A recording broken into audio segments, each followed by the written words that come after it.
Vanmeter. Both these players 8-2. All right, Chromanta Flayer. See what you can do. Crazy sideboard cards here like Torn Elemental and Corpse Weft. Seismic Rupture, 4 of those. Sidisi Undead Vizier, I'm a big fan of that card. Of course, 4 Soul Flayers in the main deck, 2 Tasker, the Golden Things as well. So, John Sharp, I think the player, even though we all love Chris Vanmeter, I think the player we're all rooting for. We want to see some action.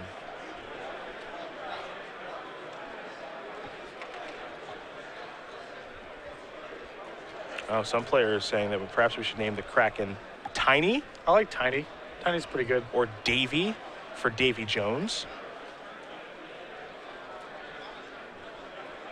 I like that. Kenny the Kraken, that doesn't play. Ray Lease.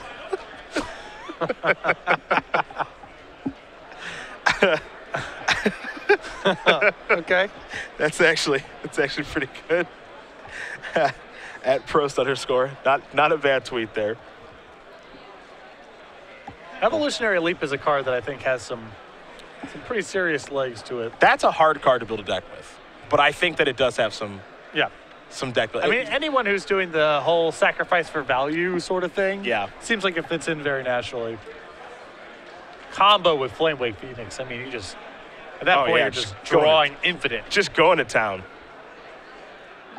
Yeah, it's not a card that we see a lot of. Obviously, it's brand new, and there are some real hoops to jump through with deck building, but perhaps someone will figure it out, much in the same fashion that, hey, people figured out Birthing Pod. So Satyr Wayfinder and Flamewake Phoenix and Liliana, those cards are actively very synergistic. And then as the game drags out, you have Elvish Mystics and Sylvan Caryatids that are hanging around not doing very much. Yep. Get to convert those into new creatures. Not interested in those.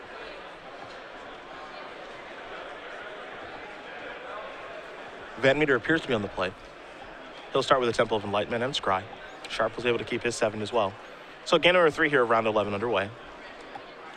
Sansep Citadel, pass the turn back. Vanmeter will draw. There's a Seeker of the Way. Sharp will draw.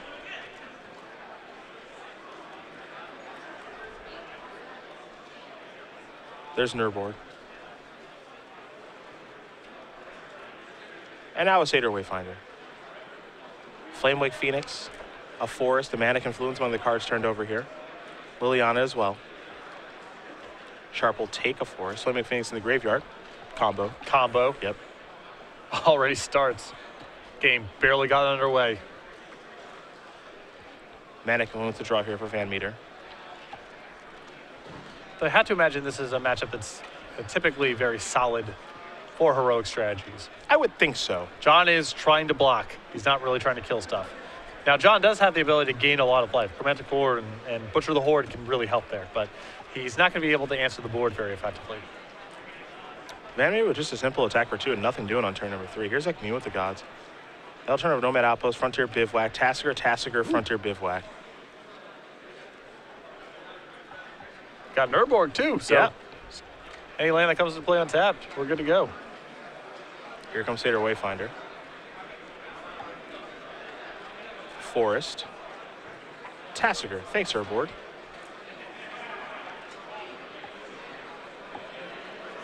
Vanmeter does have a Disdainful Stroke at the ready. Curious if he wants to use Disdainful Stroke here. It looks like he does. Keep that Tasker off the battlefield. Crystal untap and take a draw. A Plains to go on 2 copies of Mana Confluence in hand, so he's flooding a little bit here.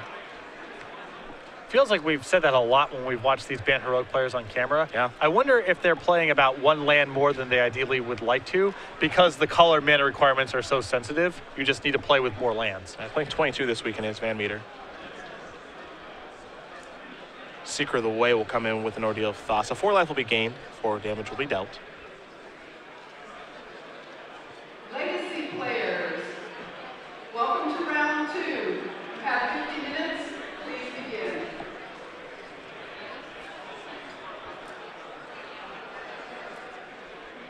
Sharp's 4th turn. We'll see what it yields. We want to see some fireworks. Soul Flare or Chromantic Orb. The 1-2 punch.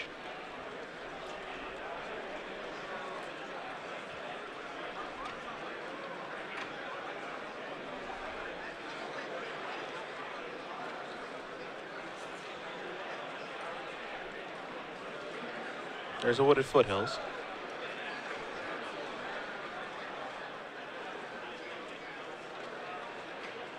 Now there's a Murderous Cut. See if this resolves. Disdainful Stroke will take care of that. The follow-up now is a carry added. Here's an attack for 1. And John getting tripped up a lot here because he's trying to cast these big delve spells that are running into Disdainful Strokes. If he was just casting 3-mana spells rather than 2-mana spells that impacted things, he would be in really good shape. Because Chris is flooding out pretty badly. Here's another Ordeal of Thassa. A lot of cards coming now. And Vanmeter going to attack for a pretty big chunk.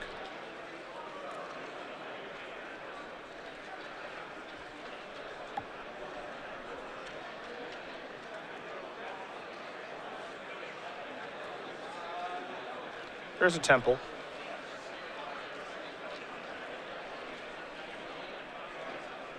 And pass the turn back. Of course, only one Ordeal is going to break there. Yep. Might be a little confusing, but Chris attacks with both of them. One will put a counter on it, the second one will then trigger, put a counter on it, and then that one breaks. Yeah, we're used to seeing these on heroic creatures where it basically just works. Yeah. It's not quite as efficient on prowess creatures. You saw that last turn.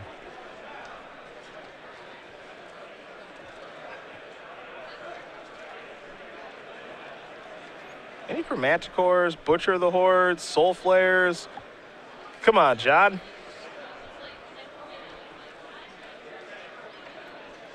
Looks like he has a Pharika in hand. Little slow for this game right now. Yeah. There's 5 mana. Sidisi, that'll play.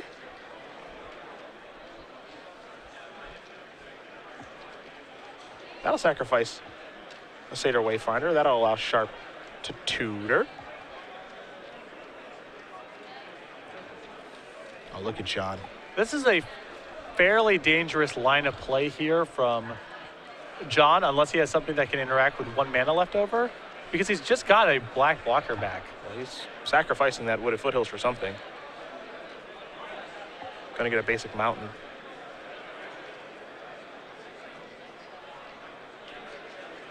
This is the type of spot where God's Willing wins a lot of games unless there's something going on for 1 red. Yep. I suppose he can still Murderous Cut because of the Urborg. That's what he's gonna do. Gonna have to remove his entire graveyard, it appears, so the Flamewake Phoenix is gone. But he was able to Murderous Cut. Chris does have a God's Willing. So pro-black, get the Scry. Windswept Heath, yeah, that's gonna go to the bottom. No more lands, please and thank you. Vanmeter will draw. God's Willing will get the job done if he has it. Doesn't appear that he does, however. He's got a 5/5 Seeker of the Way. Good attacker, make it a 6/6. Sidisi would predictably block, but if Chris is able to run into a God's Willing right now, he'll be fine. Yeah, worst case scenario is a trade. Best case scenario is he wins the game. Looks like we're in worst case scenario territory. Sidisi couldn't block fast enough. But it is off the battlefield, so that's a plus. See if Vanmeter has a follow-up here in the second main phase. Again, quite a few lands right now in his hand. Sharp is just looking to stabilize. Vanmeter will play a land. There's a Trailblazer. And a Seeker of the Way. Pass that turn back over to Sharp. Feels like Sharp has turned the corner. I believe he may have just drawn a copy of Soul Flare. There's a Sandstep Citadel. Although John has really been nuking his graveyard so far. Yeah, not a lot going on down there.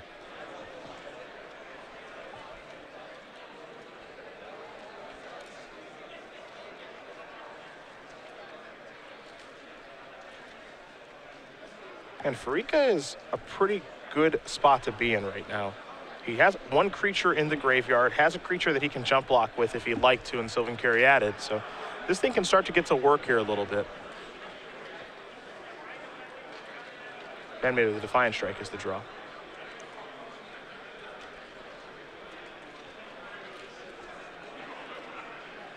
Now, pretty awkward for Chris to attack into this Pharika.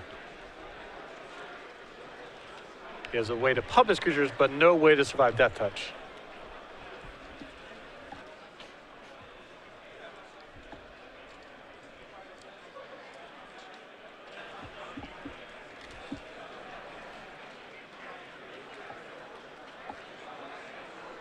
Looks like Farik is going to try to make a snake right now. Yeah, Chris just going to pass the turn back. There's a snake from Farik, and of course that thing has death touch. Keep in mind the colors of the snake as well, green and black. Matters for God's willing.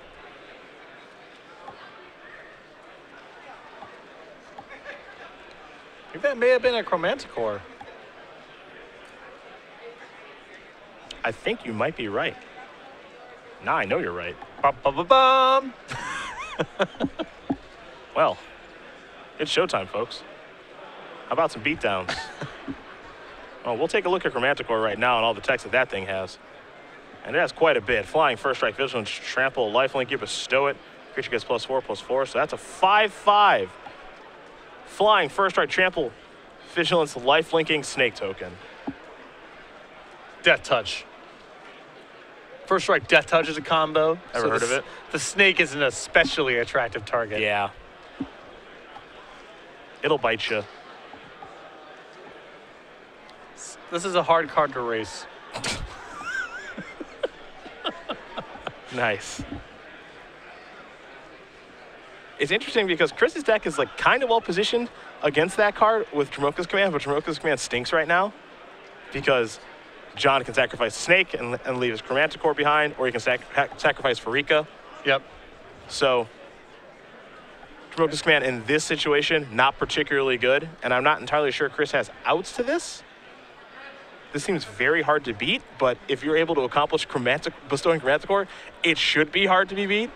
He's got a main deck copy of Valorous Stance. And if he brought in his copies of Encase in Ice, I suppose he could target the snake. That would actually be a nice way to solve this problem. Yeah. I don't know if he brought those in. It doesn't No, seem great for this matchup in general. It doesn't seem great, yeah.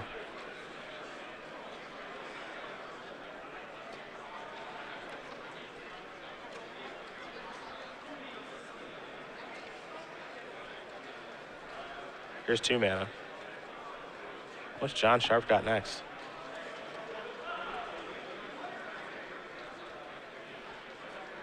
Did Butcher the Whore time?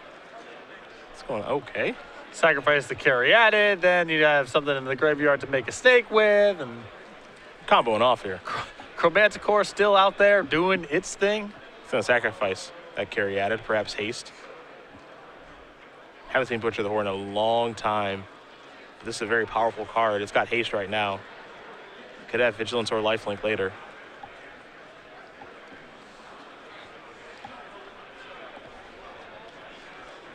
This game has taken a pretty dramatic shift. Yeah, I'd say so. Bestowing the Chromanticore will often do that. Vanmeter will draw.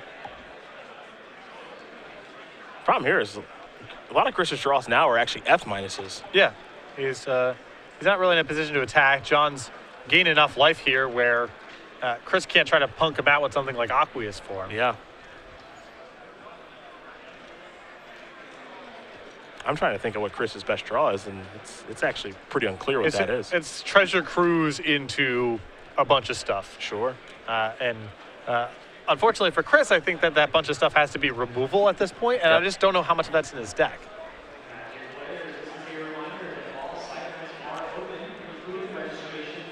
Well, it looks like he may have found a Treasure Cruise, so here comes 3 cards, and they're going to have to be 3 pretty good ones. Heroic does not want itself in this sort of situation. But as you mentioned, John is protected from Dromoka's Command right now. There's no, you just can't choose the sacrifice in enchantment mode and have John sacrifice the Chromanticore because he has protection with Farika and snakes. And because that's not an out right now, it makes this whole puzzle very challenging. Yeah, if that's not out right now, I'm unclear what is an out. Yeah. That's what's really tough here.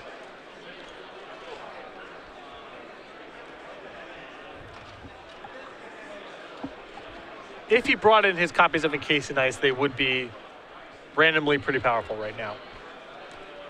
Although it's a lot worse now in the face of Butcher the Horde because John could simply sacrifice the snake and have Chromanticore left over. Yeah.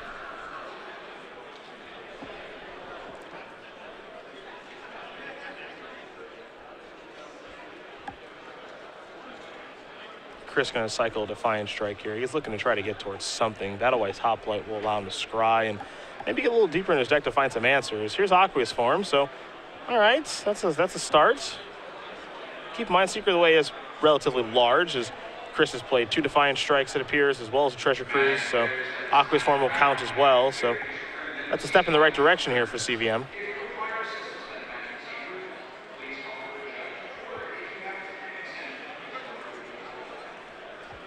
The issue is this turn's probably his best punch. And unless he rips another Treasure Cruise next turn, he's not going to be able to gain this much life.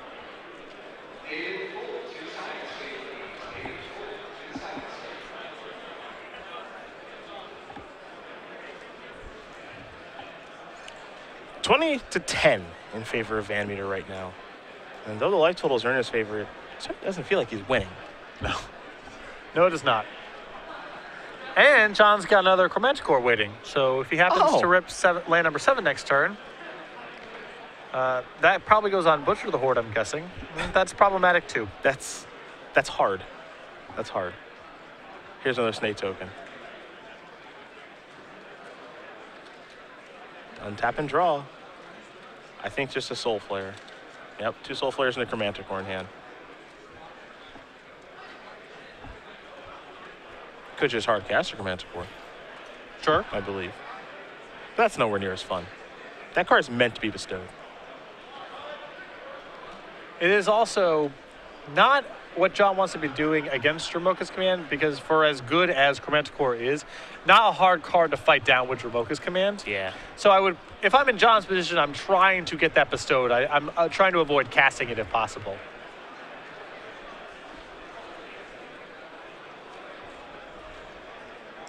There's Soul Flare.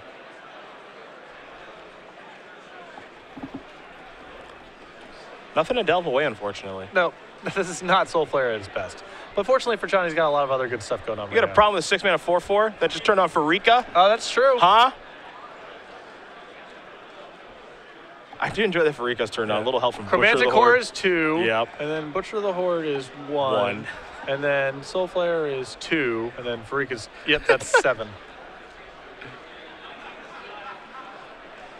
What a ragtag group to turn on Farika. Yeah. Whatever it takes, I guess. Shrug those shoulders. Get into the red zone.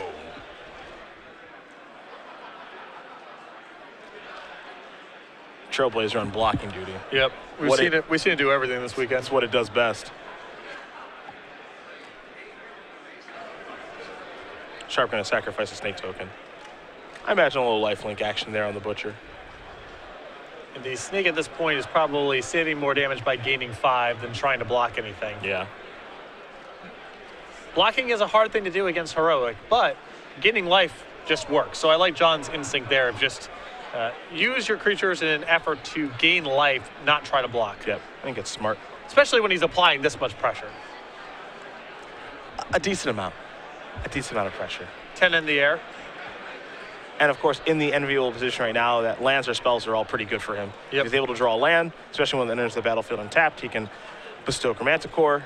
And if not, whatever spell he draws, he can actually just cast. And actually, again, he can just cast Chromanticore if he wants to. So certainly an option. Again, I think he's going to try to avoid that for the stated reasons. You know, Dromoka's Command becomes a lot more powerful for Chris if John happens to cast it. But yeah, worst comes to worst, it's just a thing he can throw on the table too, which is not bad.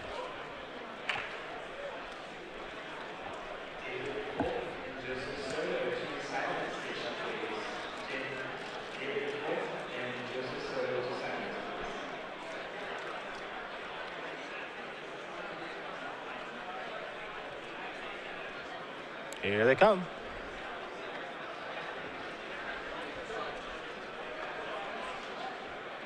Soul Flare going to do some blocking.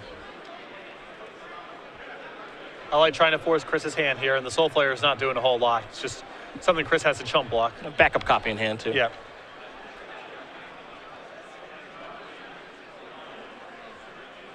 Chris tapping a bunch of mana. What on earth is this? A Johnny's presence. Okay. So counter. Trigger prowess as well. Gets to scry with Battle-Wise Hoplite. And Chris is going to try to fight on here.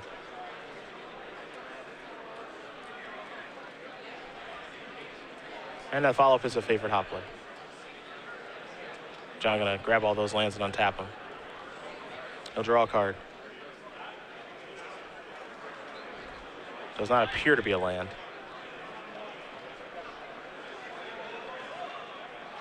Looks like he's just going to cast Chromanticore.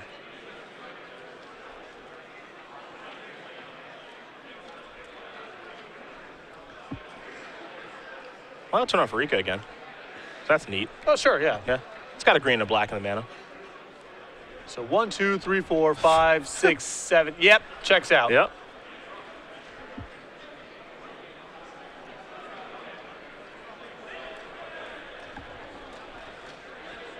Favorite hot plate.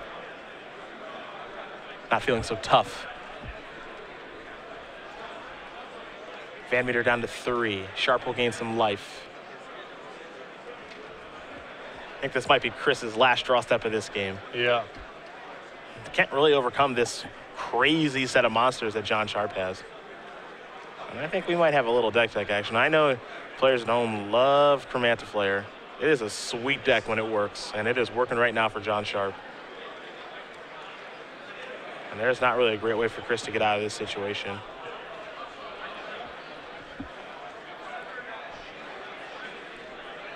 Facing several lethal flyers. To say the least.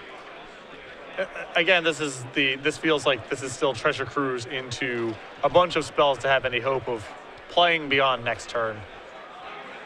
Into Terminus, maybe. Into Terminus. Yeah.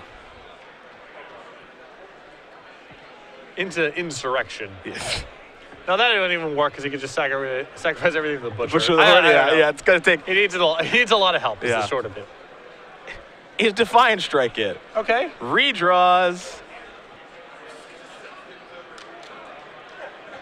There's a Flood Strand. That is going to do it. John Sharp's going to win this match here over Chris Vanmeter 2-1. Chromantiflayer will take care of Banteroic. And for John Sharp, he's 9-2 here in Richmond. Very, very nice start here, still in top 8 contention. Chris there just not able to find a sufficient number of protection effects. He had a couple copies of Disdainful Stroke, but once John was able to slow things down a little bit, there's no question he's bringing the more powerful spells to the table. Yeah, and he certainly made it look easy once he was able to get to that point with Chromanticore, Soul Flare, all of that stuff. It's a mouthful. And now we got 2 players now that we were really following here. Danny Jessup and Chris Vanmeter entering the day at X1 and off to very rocky starts here, losing their first 2 rounds to start day 2. Yep. Now backs against the wall if they want a top 8.